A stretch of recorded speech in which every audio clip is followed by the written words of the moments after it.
धन का इतना लोभ क्यों? लाहौर में एक बड़ा अमीर व्यापारी रहता था। उसका नाम था दुनीचंद। उसे अपने धन का बड़ा घमंड था। उसने अपने पिता का श्राद्ध करने की बड़े जोर शोर से तैयारी की। इसके लिए उसने बहुत बड़े ब्रह्मा भोज का आयोजन किया। ब्रह्म भोज के लिए उसने बहुत से ब्राह्मणों, साधुओं, संतों को न्योता दिया। उन्हीं दिनों गुरु नानक जी और मर्दाना भी लाहौर आए हुए थे।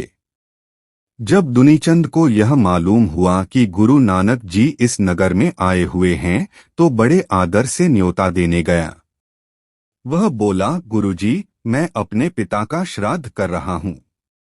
इस अवसर पर मैं बहुत से ब्राह्मणों, साधुओं, संतों को भोजन करा रहा हूँ। आप भी मेरे घर भोजन करने के लिए आइए। गुरुजी ने पूछा, इतने लोगों को भोजन तुम क्यों करा रहे हो? दुनीचंद ने कहा, गुरुजी, पुरोहित लोग कहते हैं कि जो पुण्यदान मैं यहाँ करूँगा वह परलोक में बैठे मेरे पितरों को मिलेगा। जो भोजन मैं ब्राह्मणों को दूंगा उससे परलोक में बैठे मेरे पिता की भूख मिटेगी।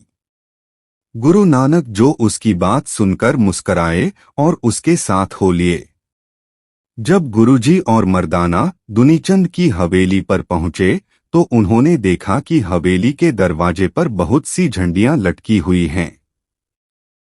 उन्होंने पूछा, दुनीचंद, तुमने ये झंडियां क्यों लटकाई हैं? दुनीचंद ने बड़े गर्व से उत्तर दिया, गुरुजी, ये झंडियां मेरी दौलत की सूचना देती है।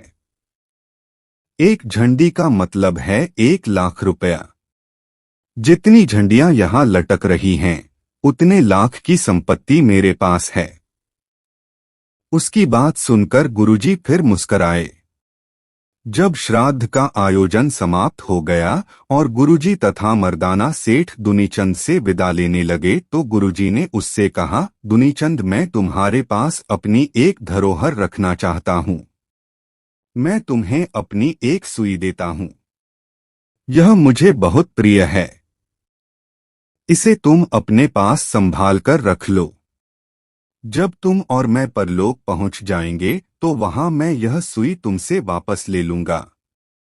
उनकी बात सुनकर दुनीचंद बड़ा चकराया। वह सोचने लगा, परलोक में तो साथ में कुछ भी नहीं जाता, फिर यह सुई मैं कैसे ले लाऊंगा? वह बोला, गुरुजी, आपकी बात मेरी समझ में नहीं आई। जब मैं मरूंगा तो मेरी देह भी चिता में जल जाएगी। मेरी आत्मा के सिवा परलोक में कुछ भी नहीं जाएगा। फिर आपकी सुई भला मैं कैसे वहां ले जाऊंगा?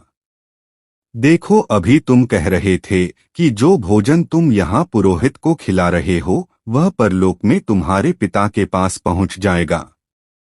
जी गुरुजी, दुनीचंद बोला। गुरुजी ने कहा, जब एक छोटी सी सुई परलोक नहीं जा सकती तब इतना भोजन परलोक में बैठे तुम्हारे पिता को कैसे मिलेगा? गुरुजी ने उसे समझाते हुए कहा, मेरे भाई, भूखों को भोजन कराना, गरीबों की सेवा करना बहुत अच्छी बात है, परंतु पुरोहितों को इस उम्मीद से भोजन कराना कि वह तुम्हारे पितरों के पास पहुंचेगा, निरा भ्रम और अंधविश्वास है। सेठ दुनीचंद बड़े ध्यान से उनकी बातें सुन रहा था। गुरुजी ने फिर कहा, तुम्हें अपने धन का बड़ा अभिमान है, परंतु तुम स्वयं कहते हो कि मरने के बाद साथ नहीं जाता। जब तुम यहाँ से एक छोटी सी सुई भी अपने साथ नहीं ले जा सकते तो अपने धन का इतना मान क्यों करते हो? गुरुजी की बातें सुनकर दुनीचंद के अंदर की आंखें खुल गईं। उसे अपने धन, अपने अभिमान की निरर्थकता का पता लग गया।